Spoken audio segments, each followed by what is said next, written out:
누가복음에 나타난 세 가지 영적 상태. 자, 우리의 영적 상태는 내가 볼 때는 항상 좋은 것 같지만 하나님 보실 때는 그렇지 않을 수도 있습니다. 하나님 보시기에 가장 좋은 영적 상태를 유지합시다. 예수님께서 이 세상에 계실 때 12살 때 예루살렘에 유월절이라고 하는 명절을 지키러 갔다 그랬습니다. 유월절입니다. 유월절. 한번 따라서 합니다. 유월절. 이것은 유대인에게 구약시대 백성들에게 가장 큰 명절입니다. 우리나라로 말하면 추석과 같이 제일 큰 명절이 유월절이에요. 유월절. 이해가 되십니까? 그래서 동네별로 우리 마치 한국의 추석날 되면 다 차 타고 다 자기 고향으로 가듯이 이 유월절 잔치가 되면 벌써 유월절 되기 전부터 온 벌써 나라의 사람들의 표정이 달라지고, 우리 한국도 그렇잖아요. 추석 명절 되면 일주일 전부터 벌써 길 가는 사람의 발걸음이 달라지고 표정들이 달라지고 뭔가 막 어디를 가는 막 이렇게 기대감을 가지고 이렇게 사회 분위기가 다른 것처럼 유월절 이스라엘 백성들도 그와 같았다는 거예요. 그와. 근데 사실은 이 유월절이라고 하는 것은 이것은 역사적으로는 어떻게 생겼냐 하면 이스라엘 백성들이 애굽에 가서 400년 종살이 했어요. 400년. 몇 년이요? 우리는 일본 놈들한테 몇 년 했어요? 또 잊어먹었어요. 벌써. 몇 년요? 모르는 사람들은 예배 드리지 마요. 조선 사람들이 그것도 모르고 세상을 살면 안 되지. 이 이스라엘 백성은 애굽 땅에 가서 바로한테 400년 종살이 했어요. 400년 했는데 하다가 하나님이 모세를 통하여 이스라엘 백성을 애굽 땅에서 꺼냈습니다. 할렐루야. 근데 바로가 이스라엘 백성들을 안 풀어주려고 하니까 하나님이 모세에게 유월절을 명령했어요. 어떻게 하느냐? 집집마다 다 어린 양을 잡으라고요. 어린 양. 집집마다 뭘 잡으라고요? 어린 양 예수의 그 피로 속죄함 얻었네. 어린 양을 잡아서 두 가지요. 하나는 피. 그 피를 문설주에다 다 바르라.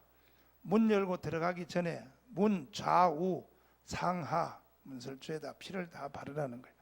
그리고 양의 고기를 그 집에서 불에 구워서 먹으면 밤중에 하나님의 사자가 나타나서 천사가 나타나서 이스라엘 애굽의 집집마다 다 다니면서 문을 이렇게 보고 피가 발린 문은 하나님이 그냥 넘어가요. 유월절이라는 말은 원래 뜻은 넘어가다는 뜻이야. 넘어가다. 유월 넘어가다. 따라서 넘어가다. 하나님의 천사가 이렇게 보고 피가 발린 집은 그냥 봐주는 거야. 피가 없는 집은 들어가서 장자들 천난 새끼 짐승 사람 할 것 없이 다 죽여버렸어요.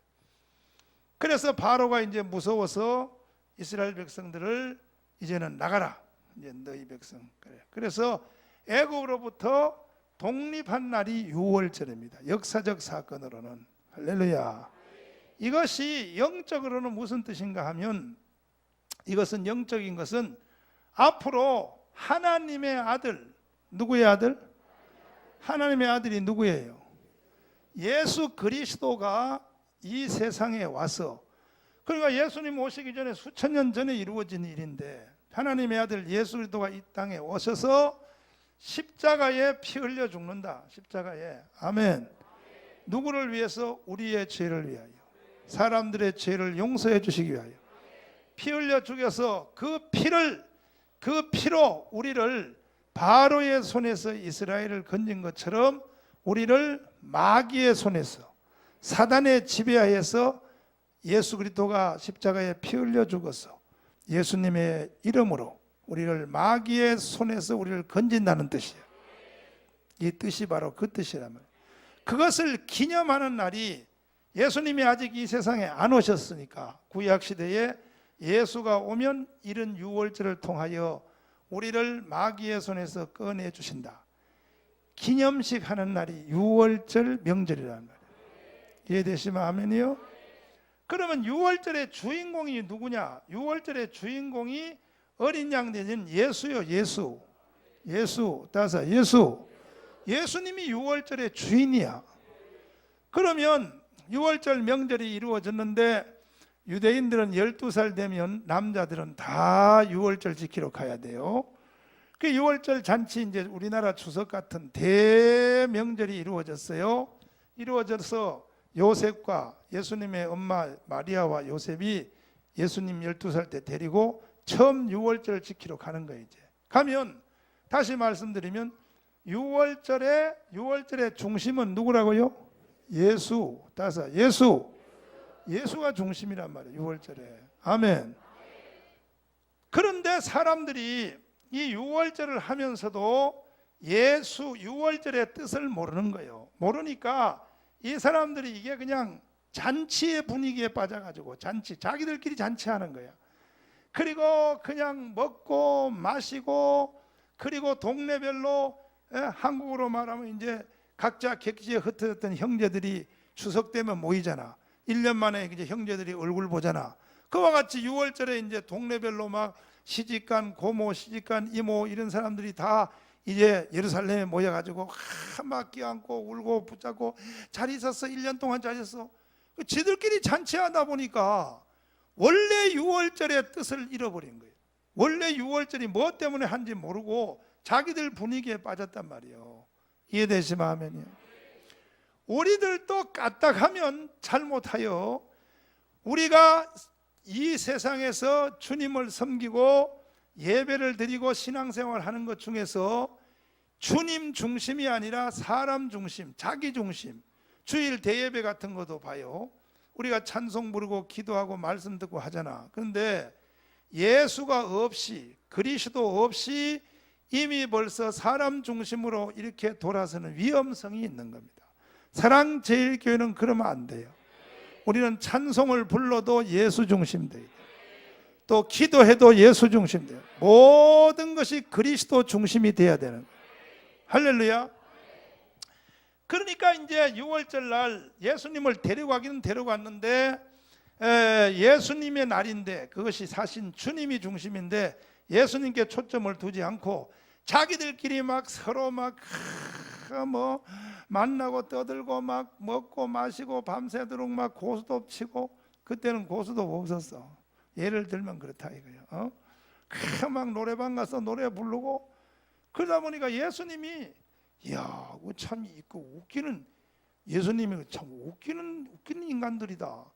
유월절은 이건 나 때문에 생긴 건데 나는 쳐다보지도 않고 예수님을 왕따 시켜놓고 지들끼리 다 하고 앉았단 말이에요. 그래서 예수님께서 그래 어디 한번 혼 좀 나봐라. 유월절 다 끝난 뒤에 예수님의 엄마 마리아 요셉이가 유월절 끝나고 마을별로 집에 다 돌아가. 그 예루살렘과 이제 갈릴리 거리가 머니까 이제 걸어서 가는데 하루 종일 걸어가서 이제 중간에 하룻밤 자려고 그때 12살 되는 아들 예수를 찾아보니까 예수 없어졌어. 그래서 마리아 요셉이 난리 났습니다. 그 막 친척과 아는 사람 중에 막 찾아 나섰습니다. 예수님 못 봤냐. 그래서 하룻길을 가는 동안에 예수님에 대해서 잊어먹고 간 거야. 예수님이요 일부러 안 따라간 거예요. 골탕 먹이려고. 마리아 요셉 골탕 먹이려고. 왜 이 날은 내 날인데 왜 나를 중심으로 하지 않고 니들끼리 다 떠들고 가냐 이거야. 예수님께서 야 이 나쁜 놈들아, 그러니까 예수님께서 가만히 유월절 하는 걸 보니까 사실은 유월절은 예수 중심인데 지들 기분에 도취하여 떠드는 거 보고 예수님이 저쪽 구석에 예수님이 앉았다가 쳐다봐주는 사람도 없어. 예수님이 관심 없는 사람 없어. 예수님이 이렇게 가다가 거드름을 떨면서 긴 도포를 입고 크 번들거리는 유대인의 선생 랍비 하나를 붙잡고, 여보시오 당신이 선생이요? 유대인의 선생이 성경에는 없어. 말하자면 그래. 그러니까 야, 12살밖에 안 먹은 새끼가 왜 반말이냐? 12살이라도 사람 나름이야. 당신들 지금 유대인의 선생으로 큰 도옷을 입고 거드름을 떨고 다니는데 이 날이 뭐 하는 날이요? 6월절. 6월절이 뭐 알고나 하냐? 그래가지고 예수님하고 이제 말싸움이 붙었어. 이 말싸움을 3일 하는 거예요. 3일. 며칠이요? 왜냐하면 예수님 엄마가 나흘 했지. 나흘. 예수님 엄마 마리아가 하룻길을 가는 동안에 예수를 못 잊어먹고 왔지. 다시 찾는데 3일 걸렸는데 예루살렘에 올라가서 보니까 예수님이 3, 4일 동안 율법사하고 싸움을 하고 있는 거야. 예수님의 주장이 뭐냐? 성경의 내용은 없지만 넉넉히 짐작하는 것은 뭐냐? 너희들이 6월절이 뭔지 모르고 한다는 거요. 이해되시면 아멘. 왜 알지도 못하고 예배를 드리냐 이거야. 주일 예배도 뭔지, 예배가 뭔지도 모르고 예배 드리냐 이놈들아. 6월절이 뭔지도 모르고 니들이 6월절을 하고 있어? 그래 예수님 막 그 율법사들이 이제 덩치 크고 나이도 많으니까 12살짜리가 까부니까 네가 뭔데 까불어 이 새끼야. 이제 그런데 까불어? 내가 누군지 아냐? 지금 말 못해. 말하면 니들이 입신 들어가. 나는 이 세상을 창조한 창조 주인이야. 내가 이 세상에 창세기 1장에 빛이 있으라 했던 사람이야. 그런 말은 못해. 그런 말 하면 돌에 맞아 죽으니까 우선은. 응? 한참 그 논쟁하고 있는데 마리아와 요셉이 와서 보니까 예수님이 그러고 있어. 마리아와 요셉이 예수님한테 혼내켜. 예수야! 정신 차려! 세상에 하나님의 아들까지 돼가지고 그렇게 눈치도 없냐? 잔치가 끝났으면 빨리 따라 나서야지. 하루길 가는 동안에 안 따라오고 여기서 뭐하고 앉았냐? 그랬더니 주님이 아주 영적인 말했어. 한번 따라서 합니다. 내가 아버지 집에 있어야 할 줄을 알지 못하였나이까. 그리고 그 다음 말씀에 보면 이 말이 있어요. 자, 그 다음 성경 한번 보실래요?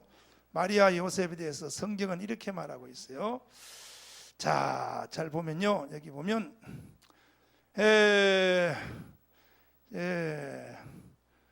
49절 말씀 읽으시면 시작. 예수께서 가라사대 어찌하여 나를 찾으셨나이까? 내가 내 아버지 집에 있어야 될 줄을 알지 못하셨나이까 하시니 해놓고 50절 말씀을 보면 마리아와 요셉의 영적 상태를 여기서 성경이 말하고 있어요. 시작. 양친이 그 하신 말씀을 깨닫지 못하더라. 자, 양친이 예수님이 하는 말을 알았다 몰랐다? 몰랐다는 말은 마리아와 요셉이 6월절이 뭔 뜻인지 모르고 잔치했다는 거예요. 마리아와 요셉이 몰랐다면 다른 사람들은 더 모르는 거예요. 그러면 어떻게 해야 되느냐? 그러면 마리아 요셉은 6월절을 어떻게 해야 되냐? 이렇게 해야 되는 거예요. 예를 들면 이렇게 해야 된단 말이에요. 예수님이 누군지에 대해서 사실 제일 정확히 아는 사람은 마리아 하나밖에 없어요. 마리아. 아멘이요? 마리아는 그때 갈릴리에서 요셉과 약혼한 사이야. 약혼한 사이인데 어느 날 천사가 갈릴리 나사렛 사는 처녀 마리아에게 나타나더니 마리아여 무서워 말라. 지금부터 하나님이 너 배를 빌리려고 한다. 너 뱃속에서 사람이 하나 생길 테니 그것은 사람이 아니라 창세기의 1장에 빛이 있으라 창조주 하나님이 너 배를 통하여 인간으로 변신하여 오려고 한다. 아멘. 너 허락하겠냐? 너 배를 하나님께 좀 빌려주겠냐? 기가 막히는 거예요. 나는 남자하고 하룻밤 잔 적도 없는데 어떻게 애가 생겨요? 그것은 사람의 세계에서 이루어진 일이지 대저 여호와는 능치 못함이 없느니라. 너는 처녀지만 너 배를 빌리려고 한다. 그러니까 마리아가 기가 막힌 거예요. 가만 생각해보니까 마리아가 주일학교 때부터 배운 게 있단 말이에요. 하나님이 사람으로 오신다. 그래서 메시아 사상을 받은 유대인들의 그 처녀들은요 다 어릴 때부터 배가 이렇게 부르면 혹시 하나님이 속에 안 들어왔나 이렇게 생각하고 살았단 말이에요.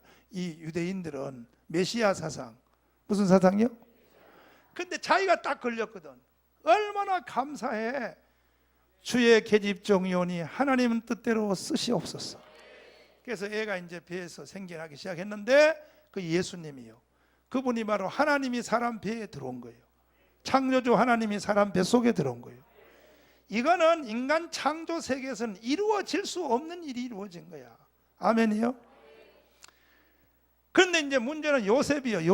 요셉이 듣고자 하니 자기하고 약혼한 그 신부가 애를 낳았대네. 요셉이가 깊은 고민에 빠진 거야. 이걸 돌로 쳐서 죽일까? 구약 모세 율법에 의하면 다른 남자와 애를 가지면 돌을 쳐서 죽이게 돼 있어. 구약은 죽일까? 모세의 율법을 집행할까? 생각하다가 에이, 나 혼자만 조용히 간두면 되지.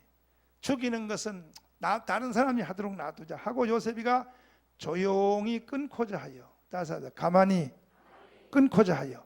이게 뭐냐? 파혼하겠다는 거야. 약혼 관계 이제 없었던 일로 하려고 하는데 밤중에 천사가 나타나서 요셉아, 두려워하지 말라. 너 안에 마리아가 가진 애는 그것은 마리아가 바람피어서 가진 게 아니라 하나님이 그 뱃속에서 지금 그 너의 신부 마리아를 통해서 하나님이 사람으로 태어나려고 하는 것이다. 사실 여러분과 저는 2000년 전에 예수님 당시에 안 살고 지금 사는 걸 감사하게 생각해야 돼요. 여러분과 제가 어떤 사람 성경 읽다가 아이고 나도 예수님 시대에 태어나서 그때 예수님 갈바다 다니는 거 직접 한번 봤으면 좋겠다 이렇게 생각할지 모르지만 그때 안 태어난 게 다행이라고. 그때 예수님이 땅에 육신적으로 계실 때 그때 태어났으면요 예수 믿기 힘들어요. 봐요. 그래서 예수님의 동생들 마리아가 예수님은 성령으로 잉태하여 하나님께 배를 먼저 빌려드리고 그 다음에 요셉과 마리아가 약혼관계에 있다가 결혼했어. 아멘. 결혼하고 첫 아이는 하나님이 마리아 배를 빌려서 낳고 그 다음에 마리아가 다음에 또 애를 낳았어요. 그 다음에는 요셉하고 결혼해서 요셉의 아들이 난 거야. 그리고 한 배에서 하나님도 나오고 사람의 자식도 나온 거야. 그러니까 예수님 동생이 누구냐? 야고보서 쓴 거 있잖아. 신약 성경은 야고보서. 그 야고보서 쓴 사람이 사도 야고보가 아니고 예수님의 동생 야고보야. 친동생이에요. 그 다음에 유다. 예수님의 동생들이 줄줄이 있어. 하나님이 마리아의 배를 하나님이 빌려 쓰고 그 다음부터 하나님이 빌려서 나온 배니까 거룩하니까 절대로 앞으로 요셉하고 둘이 결혼식에서 애 낳으면 안 된다. 거룩한 배니까 이렇게 한 게 아니고 인간의 즐거움을 뺏지 않았다고. 하나님이 인간의 그것을 뺏지 않은 거야. 이해되시면 아멘이요? 거룩이란 개념이 그게 아니란 말이에요. 그래가지고 애를 낳았는데 그래 예수님하고 예수님이 큰 형이요. 그 다음 예수님 동생 유다, 예수님 동생 야곱 같이 어릴 때 크는 거야. 예수님은 철저하게 하나님이면서 사람의 육체에 갇혀서 공생애를 위하여 30년 동안 준비하면서 주님은 크는 거예요. 아멘이요? 근데 요한복음에 보면 예수님은 학교를 다닌 적이 없다고 써 있어. 글을 배운 적이 없는데 헬라어를 다 썼어요. 주님은. 그래서 예수 너는 왜 배운 적이 없는데 어찌 글을 잘 쓰냐? 하나님인데 못 쓰겠어. 하나님인데. 아멘. 그런데 이제 어릴 때 크니까 한번 생각해봐. 요즘 이제 김바울 지사님 애들 중에서 제일 큰 애는 모세지. 밑에 엘리야지. 엘리야가 형아 그럼 맨날 따라다니냐. 근데 어느 날 예수 형아가 요단강에 갔다 오더니 오늘부터는 하나님이라는 거예요. 그러니 그 동생들이 믿겠냐고 한번 생각해봐. 여러분 예수님 동생으로 안 태어난 거 감사하게 생각해. 믿을 수 없어요. 그걸 어떻게 믿겠어. 인정할 수 없는 거예요. 어릴 때부터 예수님이 시 사는 거 다 봤어. 시 사는 거. 또 홀딱 벗고 목욕하는 거 다 봐서 같이 물장난 저 강릉 앞바다 가지고 예수님하고 같이 다 하다가 어느 날 30살이 돼가지고 요단강에 갔다 오더니 오늘부터 나는 하나님이라는 거예요. 그걸 믿겠냐고 한번 생각해봐. 난 성경 읽으면서 그때 안 태어난 걸 너무 감사하게 생각해요. 지금 우리는 2000년 전의 사건 중에서 성경에서 크로즈업돼서 하나님의 예수님의 신성이 딱 정리되어 있기 때문에 성경 읽으면 예수 믿기 쉽지? 실제 그 당시 있으면 예수 믿기 힘든 거예요. 그래서 성경의 요한복음에 보면 그의 동생들이 예수님을 믿지 않았더라 이렇게 쓰였어. 그 언제 믿었다고? 예수님이 어느 날 십자가에 죽는다는 거예요. 그래서 뻥치는 형님 맨날 사람들 선동이나 하고 거짓말 지가 하나님이라고 해서 3년 동안 끌고 다니더니 그래도 죽는다고 하니까 그래도 같은 형제로 산 거에 대해서 불쌍하니까 어디 구경이라도 하자. 가서 동생들이 예수님 십자가 죽는데 마리아 엄마와 같이 구경하러 간 거야. 갔더니 막 엘리 다바사박대하고 죽는 거예요. 참 정신병 중에도 큰 병이다. 우리 형님이 어찌 저렇게 인생을 마치냐. 그리고 난 뒤에 3일 만에 부활이 일어났어. 부활한 주님을 보고 그때 동생들이 예수님을 믿었다 그랬어. 그렇게 예수 믿기 힘들었던 거예요. 오늘도 여기 예수 믿기 힘든 사람이 있을 거야. 그래서 예수 믿는 것은 하나님이 축복을 주셔야 돼. 선물을 주셔야지. 인간의 지각으로는 못 믿는 거예요. 그걸 하늘로부터 성령이 밀어 넣어 주셔야 돼. 근데 여러분들은 이미 그 강을 건너서 와서 찬송도 잘 부르고 기도도 잘하고 감사해. 하나님께서 예수님을 믿을 수 있는 믿음을 선물로 주신 거예요. 영광의 박수 주님께 선물 주신 거예요. 여러분과 제가 믿은 게 아니라 하나님이 선물로 믿음을 주신 거라면 할렐루야. 그러나 이 사실을 사건적으로 정확히 아는 사람은 요셉도 사실은 천사가 말해줘서 알지 자기가 경험한 건 아니잖아. 마리아는 확실히 아는 거예요. 마리아는 남자와 가까이 안 했는데 애가 뵌 거야. 성령으로. 할렐루야. 그럼 마리아는 예수님을 확실히 아니까 구약이 언약한 메시아요 하나님이 사람을 배를 빌려서 왔다는 걸 아니까 마리아는 그날 6월절이 딱 되면 출발할 때 이렇게 말해야 된단 말이에요. 마리아는 예수님은 내 배에서 낳았지만 예수님은 하나님이시오. 십자가에 앞으로 못 박혀 피 흘려 죽으실 분이니 나의 하나님이십니다. 자기가 낳았지만 그렇게 고백을 해야 되고 아멘. 예수야 이렇게 말하면 안 돼. 아멘이요? 하나님인데 그 다음에 아침에 출발할 때부터 이렇게 해야 돼. 오늘이 6월절입니다. 예수님 6월절 잔치를 지키러 갑시다. 이 6월절은 성경에 보니까 하나님의 아들 예수님이 이 땅에 오셔서 피 흘려 죽을 것을 먼저 예행 연습하기 위해서 명절을 수천 년 했는데 이 6월절의 뜻이 뭔지 오늘 명절에 올라가서 많은 사람을 모아놓고 설명을 해주시고 아멘이요? 아멘이요? 6월절 날 어린 양 잡는 것이 이게 예수님과 무슨 관계가 있고 피 흘리는 것이 무슨 관계 있고 이것에 대해서 오늘 잘 말씀해 주세요 하고 예수님을 데리고 올라가서 근데 이제 작년에 6월절 지킨 거가 다른 거야. 예수님이 왔으니까 원래 실체가 왔으니까 많은 사람한테 외쳐야 되니까 마리아가 여러분들이요 잘 들으세요. 작년까지 6월절을 지킨 것은 바로 이분이 오기 전에 이분이 오는 무엇을 할 것이냐 하기 위해서 지켰으나 오늘의 6월절 다릅니다. 옆에 서 있는 12살 된 이분을 보십시오. 이분이 바로 오늘의 주인공이고 아멘. 오늘 6월절 양을 잡는 그 양이 바로 이분이고 그 피 흘리는 것이 바로 이분이 앞으로 십자가에 피를 흘려 죽을 것이에요. 이분이 십자가에 피 흘려 죽어서 우리 죄가 용서받는 것을 지금 동안 우리가 예행 연습했는데 오늘은 본체 되신 주인공이 여기 오셨으니 이분으로부터 직접 6월절의 뜻을 들어봅시다. 이렇게 해야 6월절이 되는 거야. 사실은 이해가 돼요? 그런데 마리아와 요셉은 작년에 했던 습관에 그냥 빠져가지고 6월절 뜻이 뭔지도 모르고 그냥 올라가서 그냥 막 먹고 마시고 그냥 놀고 막 한참 하다가 야 잔치 끝났다 집에 가자. 그러니까 예수님이 한심스럽기 그지없는 거야. 이와 마찬가지로 그때만 그런 것이 아니라 오늘 이 시대도 똑같은 거예요. 여러분과 제가 오늘 여기 뭐하러 왔어? 주일날 예배 드리러 왔지. 예배의 중심은 목사님도 아니고 여러분도 아닌 예수님이야. 예수님이 없는 예배는 필요 없는 거예요. 중심이 예수야. 근데 예수님이 예배의 중심인데 예수님 없는 찬양, 자기들의 기분만 내려고 하는 찬양, 그건 무효야. 예수님이 없는 설교, 그것도 무효야. 예수님이 없는 기도, 그것도 무효야.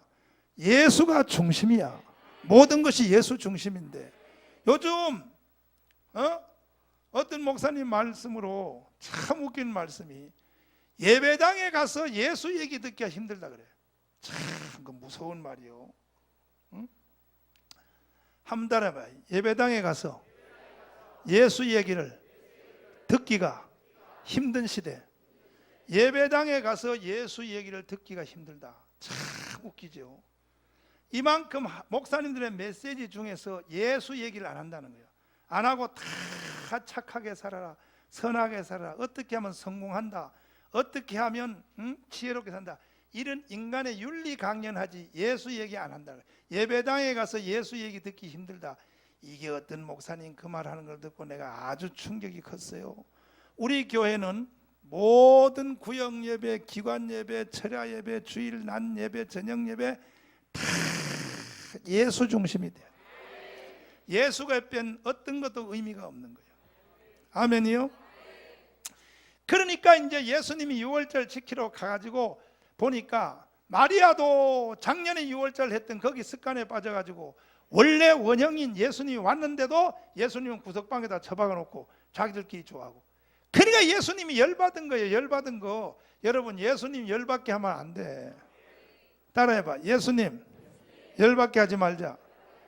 예수님의 날인데, 유월절은 원래 예수님의 날이란 말이에요. 예수님의 날.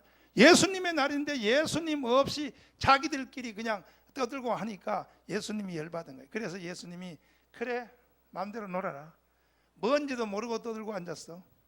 그래서 지나가다 율법사 하나를 붙잡고, 당신은 유대인의 선생이니까 평범한 백성은 몰라도 당신 정도는 알아야 될 거 아니야.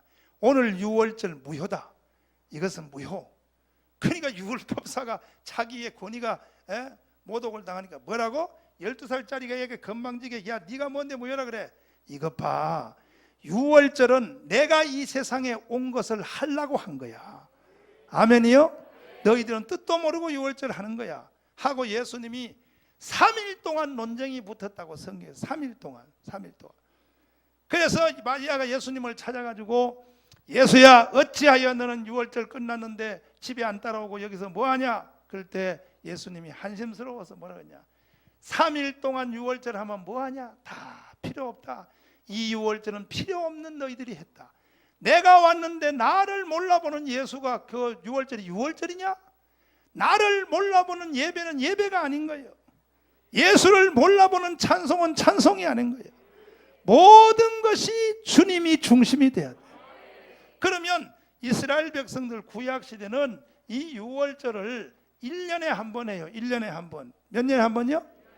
1년에 한 번 유월절 합니다. 근데 이 유월절 날은 양의, 어린 양의 피, 어린 양의 살, 한 번 더 피, 살, 요 피와 살을 요것을 뿌리는 것이 유월절 잔치야. 근데 이것이 신약 시대 예수님이 오신 이후로는 유월절의 전승이 뭐냐 하면 이게 성찬식이에요. 성찬식. 이 성찬석은 유월절의 뿌리를 받고 있는 거예요. 이해되시면 아멘이요? 그러면 성찬식은 구약 시대 유월절을 계승한 게 성찬식이야. 그 성찬식을 뭘로 해요? 성찬식을 하나는 피로 해, 피. 하나는 뭐야? 살로 해. 요거 포도주.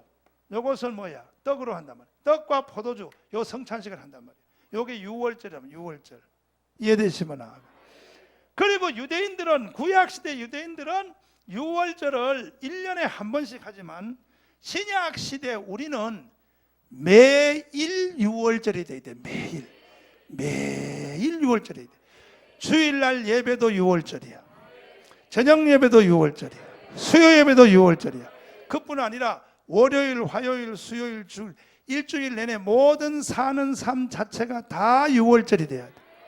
유월절이 되려면 두 가지를 분명히 알고 여기에 젖어 살아야 유월절이 되는 거예요. 하나는 뭐냐? 피요, 피. 다섯, 피. 다섯, 살. 이 두 가지에 젖어서 사는 것을 유월절이라 그래. 그 사랑제일교회 성도들은 다 항상 예수의 피와, 아멘, 예수의 살과 이 두 가지에 젖어서 살아야 된다. 믿습니까? 이 두 개를 모르고 사는 것은 유월절이 무효야.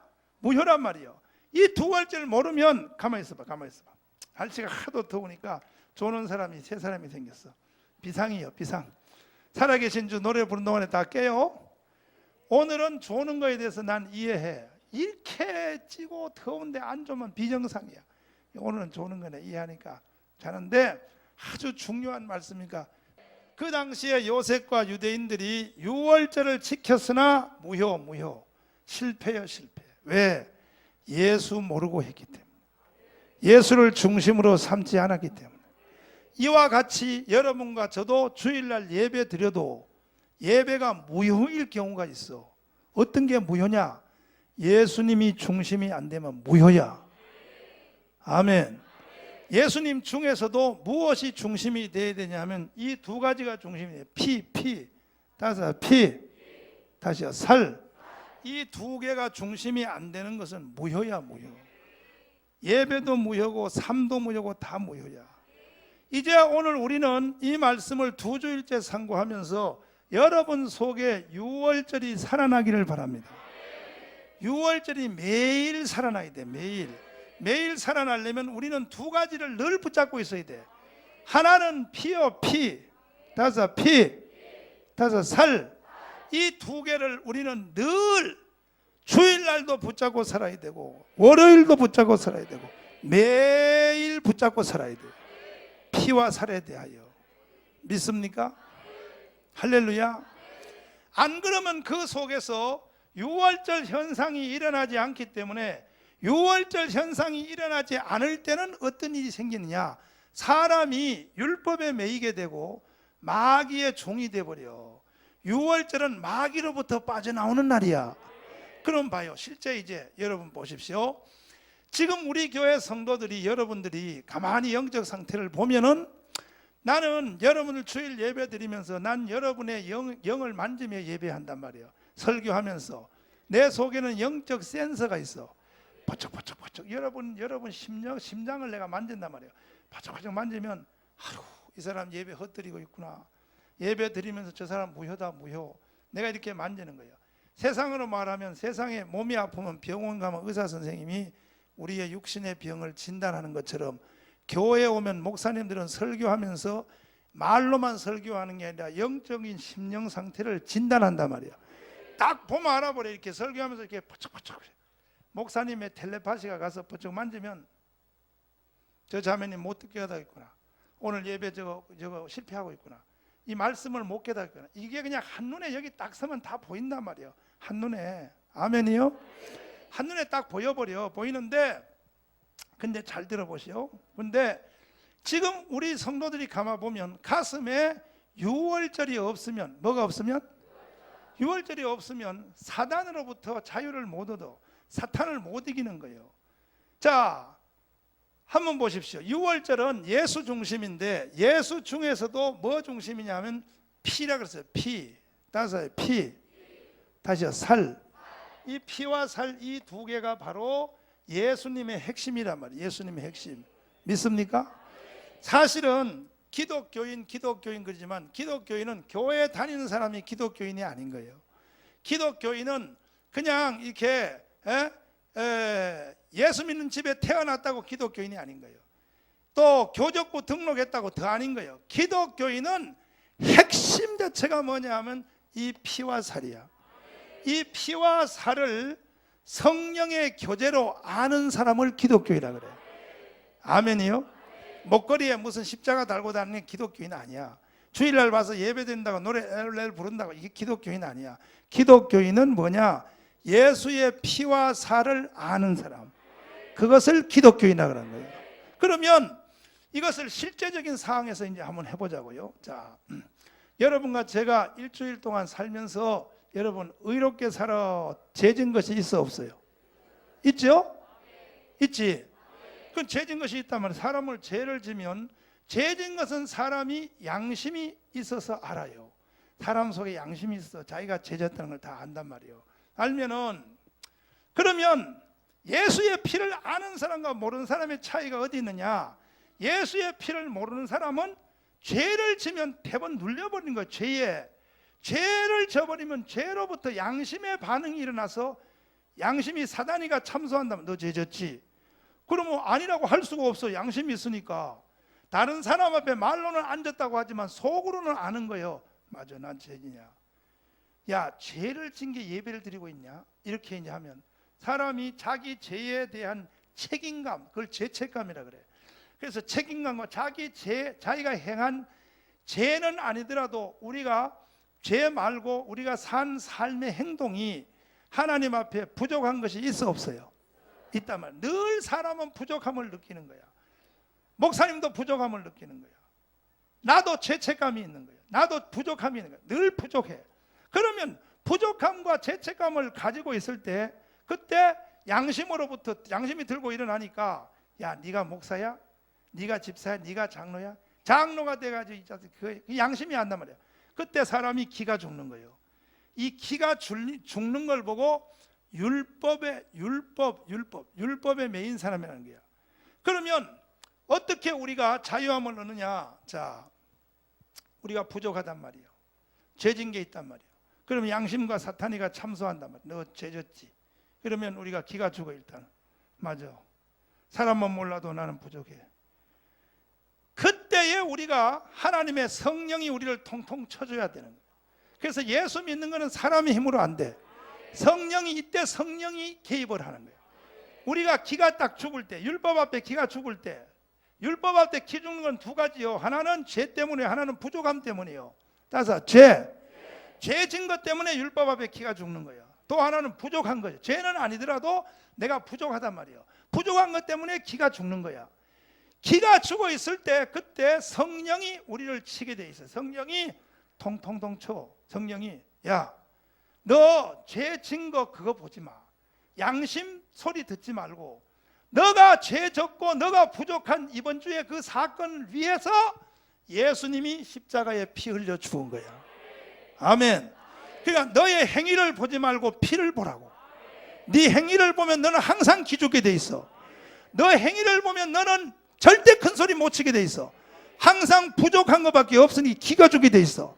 그러니까 너 행위 보지 말고 너가 그렇게 부족할 줄 알고 너가 죄질 줄 알고 예수님이 2000년 전에 피를 흘린 것이야. 그러므로 너는 예수님의 피를 붙잡아 하고 예수님 피 쪽으로 붙잡는 것이 이 속에 유월절이 이루어지는 거예요. 그 순간 성령이 통통통통 칠 때, 성령이 팡팡 칠 때 성령의 팡팡 치는 소리를 이 속에 듣고 성령이 하시는 쪽으로 옮겨가는 거. 아멘이요? 그래도 성령이 사람들을 만지고 성령이 통통 쳐도 사람이 성령 쪽으로 소리를 안 듣고 자꾸 자기의 사건 쪽에서 눈을 못 떼는 사람은 이런 이유 때문에 못 떼는 거예요. 보십시오. 제일 핵심이 이런 거예요. 자, 우리가 죄를 하나 졌단 말이에요. 범죄했다고. 그럼 양심이 알아 몰라요? 알지요? 그 양심이 소리치면 사람이 기가 죽어. 그리고 그때 하나님 성령이 만졌어. 자, 기죽지 마라. 너가 죄진 것 때문에 예수님이 피를 흘렸지 않느냐. 그래서 예수님 피를 붙잡아라. 아멘이요? 예수님 피를, 너 죄를 예수님이 대신 십자가에서 피를 흘렸으므로 예수님 피를 불러라. 그럼 너 죄는 한 번도 죄 안 증거진 상태로 돌아선다. 그래서 용서를 받은 거예요. 그래서 주님 감사합니다. 나 같은 죄인 살리신 막 노래 불러. 그러면 첫사랑이 와. 첫 커피 모으고 마음속에서 기쁨이 넘쳐나. 그리고 난 뒤에 한 주일 살면서 죄를 또 저앉아. 지는데 다른 죄를 지는 게 아니라 지난주에 회개한 같은 종류를 또 진다고. 그때 교회에 이제 온단 말이에요. 이제 반복된 거예요. 교회 또 왔단 말이에요. 기가 죽는 거야. 그래서 예배가 무거운 거야. 왜 내가 지금 이 설교를 두 번째 연타로 계속하냐. 다음 주에도 또 할 거야. 우리 교회 예배가 어느 날부터 무거워지기 시작한 거야. 예배가 무거워진다는 것은 주님의 피를 안 잡기 때문에, 피를 안 잡고 자기의 행함을 보기 때문에, 자기를 보면 예배는 무거워지는 거야. 기가 죽는 거야. 그래서 교회 오면 다 죄인이야. 하나님 앞에. 차라리 여기 안 오는 게 나아. 여기 오면 괴로워 죽겠다. 이렇게 무거움을 당하는 거야. 이 무거움을 당하는 것은 예배가 아닌 거예요. 그 무거움 온다면 올 때, 그때 이제 내가 설교한 게 있으니까 목사님이 말했다면, 절대 여러분 무거움이 올 때 자기의 행동과 자기의 죄가 나타났을 때, 그래서 나는 부족하다. 부족한 건 너만 부족한 게 아니에요. 이 세상 사람이 다 부족한 거예요. 아멘. 나는 죄를 졌어. 죄는 네만 진 게 아니야. 온 세상이 다 진 거야. 뭐 죄만 네 혼자 죄인지 알아. 다 죄진 거야. 죄의 크기가 거기서 거기요. 아멘. 사람이 볼 때는요, 죄의 크기가 나하고, 여러분 나하고 이중영 여기 어디 누구 키 적은 사람 어디? 황장로님은 나하고 키가 누가 더 커? 누가 더 커요? 내가 더 크지? 황장로는 내 모가지 밑이요. 둘이 세워 보면 황장로님은. 그런데 여기서 황장로님 뒤에 보면 뭐 황장로님은 내 어깨 밑이요. 나는 위요. 나 키가 더 크지만 도봉산에서 둘이 여기서 보면요, 그놈이요. 멀리서 보면 하나님이 우리를 보면요, 그제가 그제요. 아멘이요. 우리가 보면요, 막 나는 죽을 죄인이고 저 사람은 조금 덜 죽고 그런 것처럼 보이지만 하나님이 볼 때는 그제가 그제예요. 그래서 예수님이 현장에서 간음하다가 잡아온 여자가 왔을 때 예수님이 간음하다 잡힌 여자하고 잡아온 그 사람하고 주님이 말할 때 예수님이 글을 쓰면서 죄 없는 자가 먼저 돌로 치라는 것은 잡아온 너놈의 죄나 잡혀온 이 여자 죄가 같다는 거야. 그런데 이 여자는 잡혀왔으니까 율법 앞에 소리치고 울고 있는데 너는 말이야, 잡아와놓고 너는 왜 여기에 빨리 너도 뒹굴어, 너도 옆에서 빨리 가슴을 치면서 주여 잡아온 내가 더 큰 죄입니다 빨리 해. 주님이 그 뜻이요. 죄 없는 자가 돌로 치란 말은 그 뜻이요. 아멘이요. 죄 없는 자가 돌로 치라는 것은 잡아온 너도 같은 사람이라는 거예요. 그런데 이 여자는 우는데 너는 왜 안 울어? 똑같은 죄를 졌으면서 오히려 너는 더 큰 죄를 졌을지 몰라. 이런 뜻이야, 주님이 한 말은. 아멘. 그러니까 이제 사람이 죄를 지면은, 죄를 졌단 말이면 교회에 오면 기가 죽어요. 일단 하나님 앞에. 하나님 앞에는 다 사람이 기 죽는 거예요, 율법 앞에. 그래서 두 가지가 딱 드러나. 하나는 죄가 드러나. 하나는 뭐냐, 죄는 아닐지라도 부족한 것이 드러나. 따라서 합니다. 나는 죄인이다. 죄는 아니더라도 따서 나는 부족해. 다른 사람들은 말이야 11조도 잘하고 다른 사람은 헌금도 잘하는데 나는 부족해. 다른 사람들은 선하게 사는데 나는 선하고, 다른 사람에서 제가 부족함을 느껴. 그때에 이 사람이 이제 목사님이 말을 한 설교가 기억나고 성령이 방문자. 야야야야, 목사님 뭐라 그랬어? 기죽지 말라 그랬지. 이때 바로 십자가에 피를 붙잡는 거야. 너가 부족하기 때문에 피를 잡아야 돼. 너가 죄졌기 때문에 피를 잡아야 돼. 맞아. 아이고 주님 잘못했습니다. 아버지 주님의 피로 용서하여 주시옵소서. 그래서 그래 맞아. 내가 죄를 졌으나 한 번도 난 죄짓지 않은 상태처럼 하나님 만들어준다 그랬으니까 나는 이제 자유해. 이렇게 됐단 말이요. 할렐루야. 된 거야. 이렇게 된 거란 말이요. 됐는데 아까 말씀드린 것처럼 그 다음 한 주일을 살면서 사람이 죄를 안 져야 될 텐데 또 죄를 지는 거예요. 그 죄도 다른 죄가 아니라 지난주에 회개한 바로 동일한 죄를 또 지는 거예요. 그 다음 주일 교회에 왔어. 기도도 안 나와 입에서. 기가 죽어가지고 그 예배 들 때 전부 다 대가리 숙이고 앉았어. 이렇게 목사님 설교할 때도 무거움을 눌리는 거야. 그러면서 사람이 그때 또 양심이 또 민감하기라서 그래. 야, 차라리 이런 식으로 예수 믿으려면 교회 다니지 마. 너 같은 것이 교회 다니니까 다른 사람까지 욕먹여. 막 이런 죄책감이 또 일어나는 거예요. 그래서 사람이 한없이 기가 죽고 무거워지는 거예요. 그때 성령이 옆에서 또 치는 거야. 팡팡. 야, 뭐라 그랬어? 죄를 진 걸 보지 말고 피를 보라 그랬지. 예수를 피를 봐라. 그때 이 사람이 성령의 음성 쪽으로 못 가는 거예요. 왜 못 가냐 하면 한두 번이래야지. 한두 번. 아니 지난주에는 한 번 하나님 앞에 신세 졌다고 치지만 이번 주에도 같은 죄를 또 졌는데 어떻게 또 피를 또 붙잡냐 이거요. 그래서 성령이 우리에게 팡팡 칠 때 피를 보라 그럴 때 성령님 아무리 피를 보라 그래도 양심이 있지. 이게 벌써 한 번이 아니라 100번인데 100번. 몇 번이요? 100번이요. 계속 거듭되는 거야.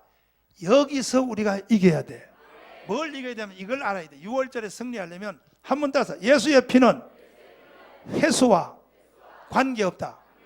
내가 몇 번 동일한 죄를 가지고 몇 번 회개하는 거와 우리는 한 번 하고 두 번 하고 하면 하나님이 이 새끼가 이거 버리장머리 같이 있을 거냐. 이건 사람이 하는 말이지. 하나님은 어떻게 생각하냐?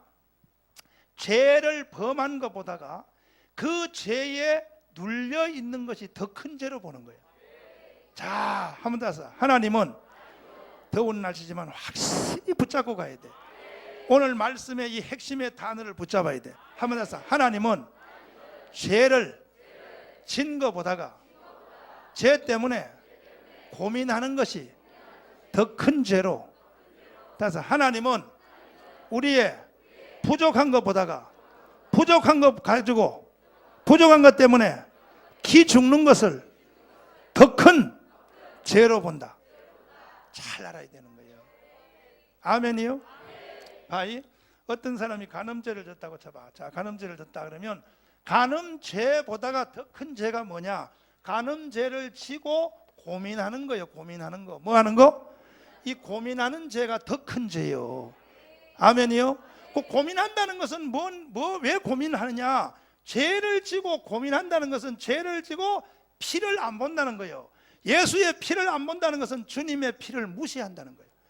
예수의 피에 대한 효과를 업심여긴다는 거예요. 그러니까 예수의 피의 효과를 업심여기는 죄를 더 큰 죄로 보는 거예요. 하나님은 사람과 다르단 말이에요. 이해됐으면 아멘. 이해됐으면 아멘. 두 손 들고 아멘.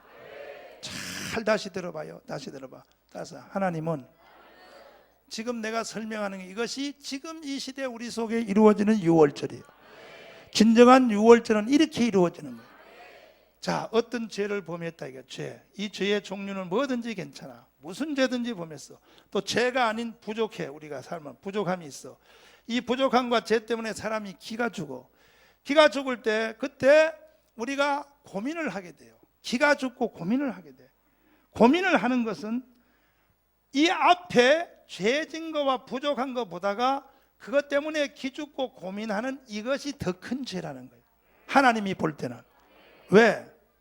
이것 때문에 주님이 피를 흘렸는데 이 사람이 피를 붙잡지 않고 하나님 예수님의 피를 무시하고 피를 무시하는 것 내지는 주님의 피를 무관심하는 거예요. 이것을 하나님은 더 큰 죄로 여긴다는 거예요. 이해되시면 아멘? 그러면 하나님의 성령이 우리가 죄를 지고 부족함이 교회 오면 늘 죄하고 부족함 때문에 기가 죽고 예배가 무거운데 예배들 찬송 불러도 찬송도 힘도 안 생기고 그래서 에휴 이러는데 이럴 때 하나님의 성령이 야 피를 붙잡으라 그랬잖아. 이때 피 그럴 때 우리가 뭐라 그러냐면 피도 한두 번이라 해야죠. 피도 한두 번 해야죠. 이러면 성령이 그 사람에 대한 대책이 없어요. 성령의 음성을 거부하는 사람은 대책이 없는 거예요. 그러면 봐요. 따라서 피도 한두 번 해야죠. 이렇게 말하면 안 되고 아멘. 한 번 따서 예수의 피는 회수와 관계없다. 우리는 한 번 죄를 지고 동일한 죄를 회개하면 처음에는 용서지. 두 번째 또 하면 나도 세 번 똑같은 짓을 하면 나 용서해. 근데 성령은 안 그래. 그래서 예수님은 뭐라고 하냐면 이렇게 70번씩 7번이라도 용서한다는 말은 이 말은 70번씩 7번이라도 용서한다는 말은 70번씩 7번인 것은 7 곱하기 70의 횟수 490번을 말하는 게 아니고 내가 490번만 용서한다는 것이 아니라 이 말의 뜻은 이거예요. 어떤 죄를 한 가지를 1000번 죄를 져도 그 1000번 죄를 진 999번째 진 그 죄도 처음 진 죄처럼 용서한다는 거예요. 하나님은 그 앞에 봐요. 하나님의 계산법은 이래요. 봐요. 보라고. 사람은 계산을 할 때에 한 번 죄 졌어. 두 번 죄 졌어. 그러면 앞에 걸 기억하기 때문에 두 번째 되는 숫자가 생겨. 맞죠? 머리가 그렇게 안 돌아가. 자, 세 번 죄 졌어. 세 번 죄 졌다는 것은 앞에 걸 두 개를 기억하니까 세 번째가 나오지. 그래 안 그래? 우리 사람들은 그렇죠? 하나님의 계산법은 달라요. 한 번 죄 졌죠. 하나님이 용서했단 말이에요. 용서. 아멘이요? 두 번째 죄 졌을 때는 이게 하나님은 앞에 거는 기억도 안 한다니까 한 번도 죄 진 걸 기억을 못 하니까 또 이것이 두 번째 이것도 또 처음 진 걸로 하나님은 보이는 거야. 그래서 또 용서해 줬어. 세 번째 졌지. 인간만 세 번이라고 생각하지 하나님은 이걸 또 첫 번으로 생각하는 거예요. 아멘이요? 왜? 하나님은 죄 용서하면 죄만 용서한 게 아니라 사건도 없애는 거예요. 사건, 정과 기록 자체를 없애는 거예요. 그러니까 하나님의 눈에는 매일 처음 진 죄처럼 보이니까 우리만 회수를 계산하지 하나님은 회수가 없어. 날씨가 더우니까 못 알아듣고 있어. 다시 해봐. 다시. 사람만 회수가 있고 하나님은 회수가 없다. 아멘. 아니, 다시 들어봐. 날씨가 암만 더워 들어봐. 이 핵심 키를 잡고 가야 되는 거야. 우리 사랑절교회 성도들은 머리가 돌이 아니지? 아주 똑똑한 사람들만 모여. 머리 돌이 아니야. 사람은 죄를 한 번 지고 두 번 지고 세 번, 네 번, 다섯 번, 여섯 번 지면 오늘 용서받았지. 두 번째 또 지면 용서받고도 뒤에 흔적을 기억해요. 사람은 작년에 용서받은 걸 기억하고 있다고. 하나님은 기억해 안 해? 하나님은 기억 안 하니까 하나님의 회수는 두 번째가 없는 거예요. 기억을 안 하니까 하나님은 다음에 죄지면 또 처음이요. 그러니까 우리가 하나님 앞에 하나님의 계산법으로 우리 넘어가야 돼. 그러니까 다음 주에 또 죄 많이 지고 와요. 왜 웃어? 하나님의 또 죄 많이 지고 와요? 지고 와서 이렇게 해야 돼. 주님, 딱 한 번만 졌으니 용서해 달라. 그래도 주님이 속아서 넘어가요. 왜냐하면 주님도 한계점이 있어. 주님은 기억을 못 하는 거예요. 아멘. 예수님은 망각증이 걸려가지고 한 번 용서한 것은 주님이 기억을 못 하는 거예요. 그걸 우리는 예수님의 그것을 우리는 이용해 먹어야 되는 거예요. 말씀을 다시 스크린 하겠어요. 잘 봐요. 말씀을 다시 한국말로 훑어보겠다 이거요. 잘 봐요. 지나간 말씀을.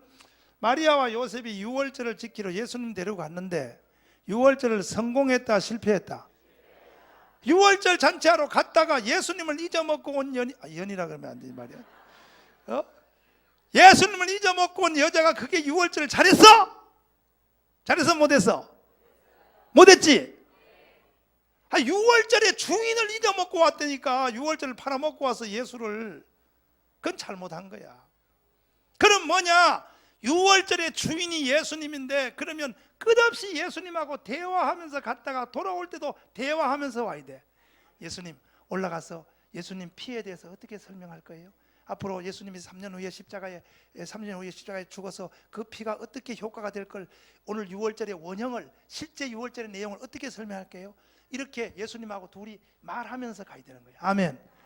그러면 예수님이 그럴 거 아니에요. 여인이요. 12살짜리 예수님 보고 엄마 보고도 여인이라 그래. 여인이요. 여인이요. 어찌 여인이 그걸 알아차렸나이까? 내가 오늘의 주인입니다. 나는 이 세상을 만든 주인입니다.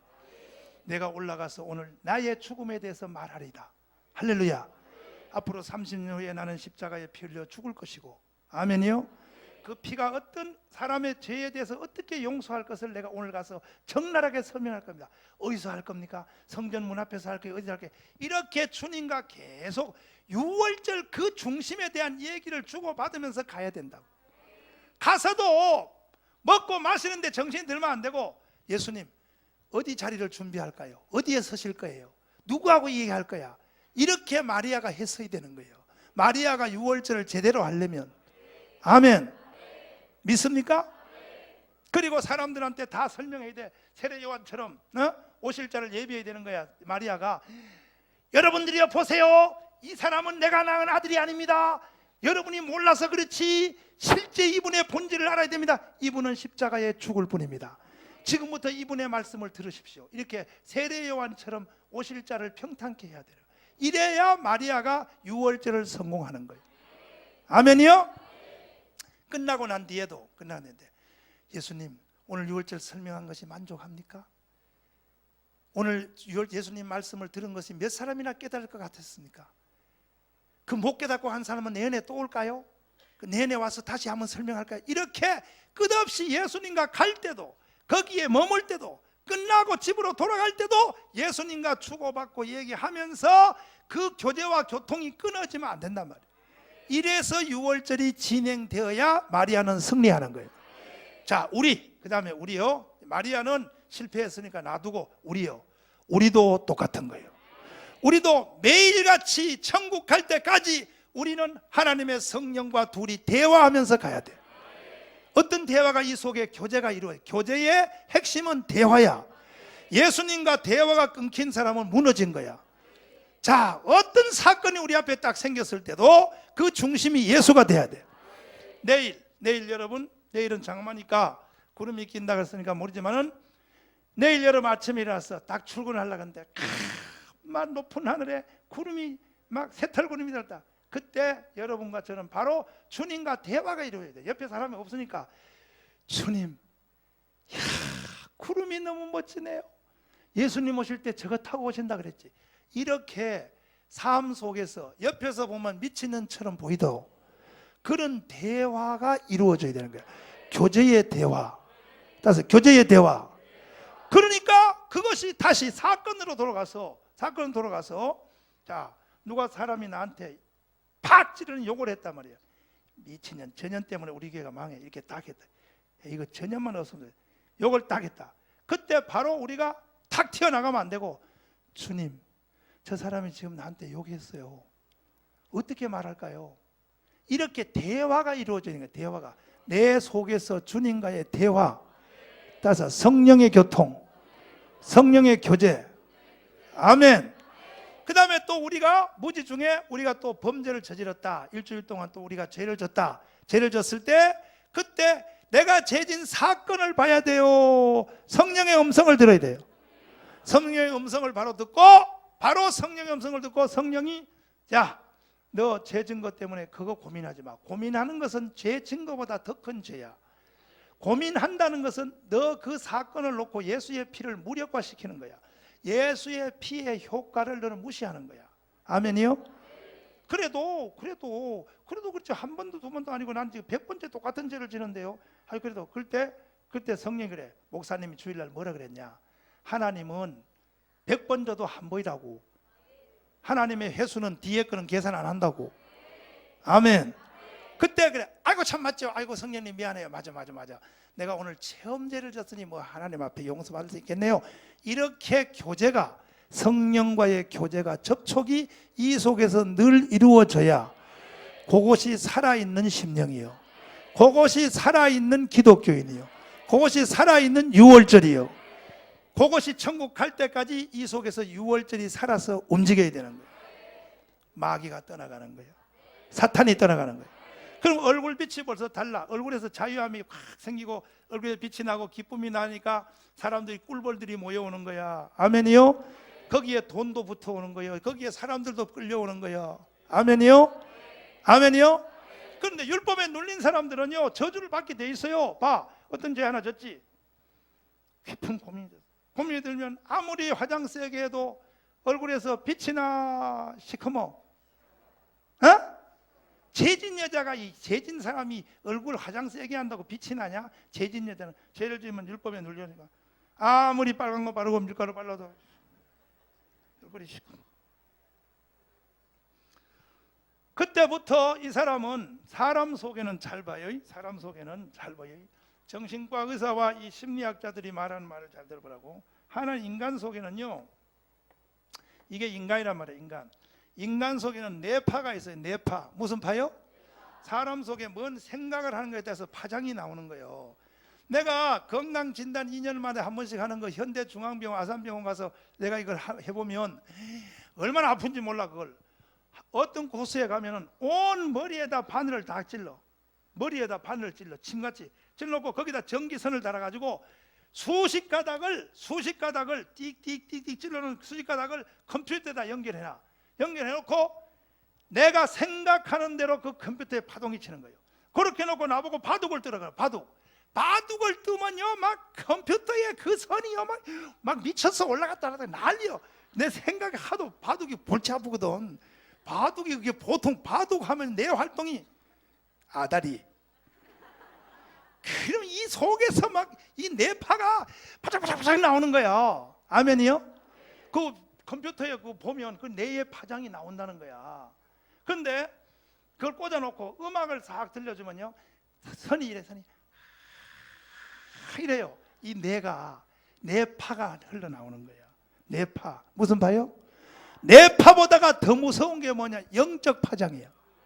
내가 예수님의 피를 심령으로 만지면서 거기서 나오는 희열, 속죄함의 기쁨, 이때 내 속에서부터 뇌파 정도가 아니라 영적인 파장이, 나는 집에 여기 있는데 부산에 있는 어떤 목사님을 생각하면, 성령의 자유함 속에 성령으로 충만해서 생각하면 이 파장이 나가서 부산에 있는 목사님의 영혼을 만진단 말이에요. 아멘이요?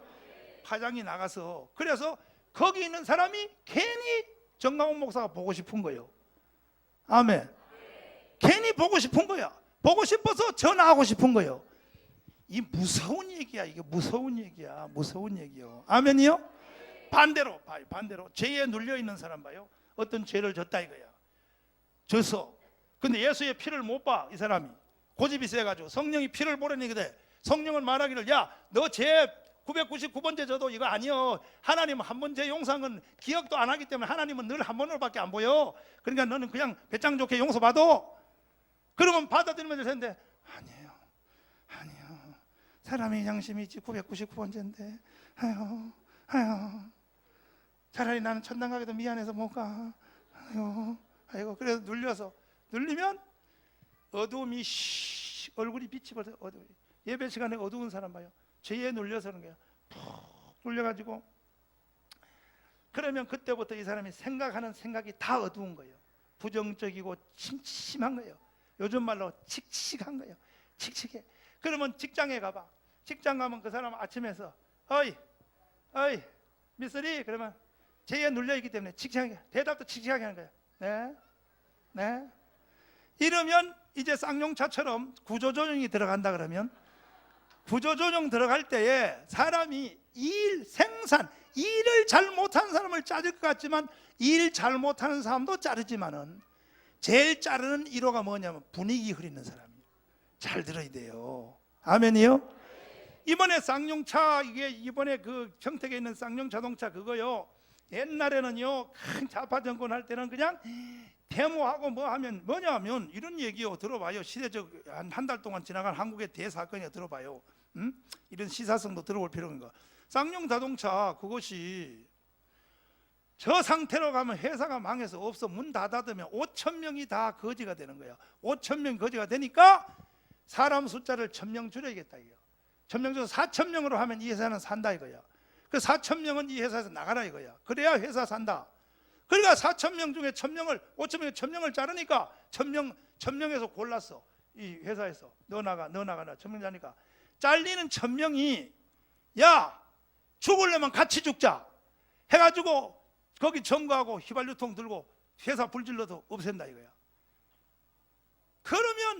그러니까 이제 나머지 4,000명이 이제 이번에는 노노 붙은 거야. 노노. 옛날에는 경찰하고 노조원하고 싸웠지만 이번에는 4,000명 대 1,000명이 싸운 거예요. 그러니까 이 사람들이 뭐라 그러냐? 왜 우리만 자르냐? 니들 잘라야지. 그런데요, 사람은 자를 때 어떻게 자르냐?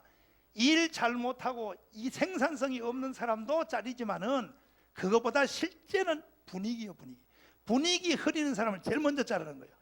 그러니까 율법에 눌리고 죄 용서함을 못 받은 사람은요 분위기를 생산적으로 할 힘이 없어. 어느 공간에 가든지 그 사람은 어둡게 하는 거예요. 교회에 와서도 어둡게 하는 거예요. 이해되시면 아멘. 성령의 자유함을 얻으라. 그 사람은 가는 곳마다 모든 것을 어둡게 만드는 거예요. 왜? 그 속에 그 영의 역사. 그러나 성령으로부터 예수의 피를 통하여 속죄함을 얻은 사람은 이 속에서 기쁨과 희열이 넘치기 때문에 표정 자체가 벌써 희열이 넘치니까. 아멘이요? 그러니까 어느 회사의 어느 과장님, 어느 부장님도 보면은 야, 우리 회사가 아무래도 너 없으면 야, 우리 회사 주고 네가 우리 회사의 분위기 메이킹이야, 메이킹. 그러니까 안 자른단 말이에요, 그 사람은. 그러니까 모든 면에 승리하는 거예요. 모든 면에 승리하는 거예요. 한 번 더, 죄에 눌리는 사람은 가는 곳마다 분위기를 어둡게 한다. 그냥 어둡게는 말도 어둡게 부정적으로 죽어. 힘들어. 그래서 그냥 맨날 칙칙한 소리만 하는 거예요. 이것이 근본의 생명의 출발이 예수의 피를 만지는 바로 거기서 모든 것이 일어나는 거예요. 예수의 피를 붙잡으면 생명의 근원이 거기서 생겨. 아멘. 그래서 피가 생명인 거예요. 피가 생명. 믿습니까?